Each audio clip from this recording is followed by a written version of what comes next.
गाड़ीवान की सूझबूझ। रात के अंतिम पहर में 4 यात्री नौका में नागावली नदी पार करके किनारे पर पहुंचे। उन्हें 4 कोस की दूरी पर बसे विक्रमपुर जाना था। घाट पर एक घोड़ा गाड़ी तैयार खड़ी थी। यात्री घोड़ा गाड़ी पर सवार हुए। चारों तरफ घना अंधेरा फैला हुआ था और जंगल का यह रास्ता उबड़ कबाड़ था। एक जगह थोड़ी दूर पर एक भालू अपने 2 बच्चों के साथ रास्ता काटकर खड़ा हुआ और बगल की झाड़ी में दौड़ पड़ा। उसे देख यात्रियों में से एक बोला, अच्छा हुआ कि भालुओं ने हम पर आक्रमण नहीं किया। मुझे ऐसा लगता है कि रात के समय यात्रा करने से बढ़कर कोई मूर्खतापूर्ण काम नहीं है। इसके बाद दूसरे यात्री ने गाड़ी वाले को गाड़ी रोकने का आदेश दिया। गाड़ी के रुकते ही वह गाड़ी पर से कूद पड़ा और वस्त्रों में से थक थक चमकने वाली तलवार खींचकर गरज उठा। इस शेर सिंह का नाम तुम लोगों ने सुना होगा। मैं इन भालुओं और बाघों से कहीं अधिक खतरनाक आदमी हूँ। इन चारों तरफ के जंगलों और पहाड़ी प्रदेशों में मेरे आदेश का कोई विरोध नहीं कर सकता। मेरा आदेश पाते ही जो लोग अपना धन और आभूषण मेरे हाथ सौंप देते हैं, मैं उनकी कोई हानि नहीं करता। लेकिन जो लोग अपना धन व आभूषण देने में विलंब करते हैं या दूसरों से सहायता पाने के लिए पुकारते हैं, उनको मैं अपनी तलवार के घाट उतार देता हूँ। तुम लोग इसी समय अपना धन और उंगलियों में चमकने वाली सोने की अंगूठियों को उतार कर यहाँ पर रख दो। यह कहकर उसने ज़मीन पर एक अंगोछा बिछा दिया। शेष तीनों यात्री थर थर कांप उठे और अपना धन व सोने का आभूषण डाकू के हाथ सौंपने को तैयार हो ही रहे थे कि गाड़ी वाला अपने हाथ का कोड़ा हवा में झटक कर गरज उठा। अरे लुटेरे शेर सिंह, तुम ही हो? तुम जब गाड़ी पर सवार हो रहे थे तभी मैंने तुम्हारी कुदृष्टि को भांप लिया था। फिर भी मैं अपनी शंका का समाधान पाने के लिए चुप रहा। मैं पार्वतीपुर के जमींदार के द्वारा तुमको बंदी बनाने के लिए भेजा गया भेदिया हूँ। आज तुम मुझसे बचकर नहीं जा सकते। यह कहकर वह शेर सिंह की ओर बढ़ा।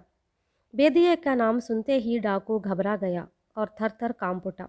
यह देखकर शेष तीनों यात्रियों का साहस बढ़ गया और उन्होंने अवसर पाकर अचानक डाकू पर हमला करके उसको बुरी तरह से पीटा। गाड़ी वाले ने रस्से से शेर सिंह के हाथ पैर बांध दिए। इसके बाद चारों ने मिलकर उसको उठाकर गाड़ी में डाल दिया। फिर गाड़ी विक्रमपुरी की ओर चल पड़ी। रास्ते में यात्रियों में से एक बोला, इसका अर्थ यह हुआ कि राहगीरों को लुटने वाले इस डाकू को पकड़ने के लिए आपको गाड़ी हाँकने वाले का वेश धारण करना पड़ा। यह बात आपने हमें पहले ही बता दी होती तो हम इस प्रकार डर नहीं जाते। ऐसी अवस्था में यह शेर सिंह मेरे हाथों बंदी नहीं हुआ होता। चाहे जो हो, आज मैं इस डाकू का खेल समाप्त किया। गाड़ी वाला उत्साह में आकर बोला। गाड़ी विक्रमपुर पहुंची। गाड़ी वाले ने कोतवाल के घर के सामने गाड़ी रोककर दरवाजे पर दस्तक दी। कोतवाल घर से बाहर निकला और शेर सिंह को देखकर बोला, तुम्हारी गाड़ी में यात्रा करने वाले लोग अत्यंत साहसी और पराक्रमी मालूम होते हैं। आखिर इसको बंदी बना पाए। मैंने इसको पकड़ने के लिए अनेक युक्तियां की, पर इसको पकड़ न पाया।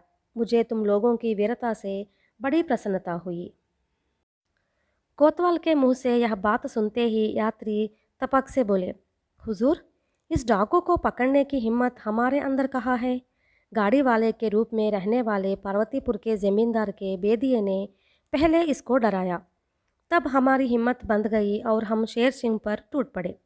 उन्होंने हमारे धन और संपत्ति की रक्षा की। इसलिए सवेरा होते ही हम उचित रूप से इसको पुरस्कार देंगे। ये बातें सुनकर कोतवाल विस्मय में आ गया। उसको समझ में नहीं आया कि असली बात क्या है। वह वास्तविकता जानने के लिए उत्सुक हो उठा और गाड़ी वाले से बोला, अरे लखन सिंह, यह कैसी बात है? तुम बेदिया कब से बन गए हो?